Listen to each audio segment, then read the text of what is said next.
Jordan opened up the business about April last year, about 18 months ago. Pretty much straight away there was a market that we felt wasn't being met.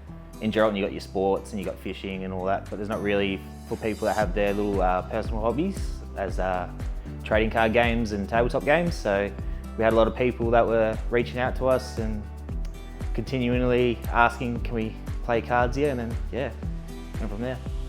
So the game nights that we hold are mainly TCG or tabletop gaming. So the TCG games are Yu-Gi-Oh, Magic the Gathering, One Piece, a little bit of Pokemon. Tabletop games are Warhammer 40k and Age of Sigmar, and then Dungeons and Dragons.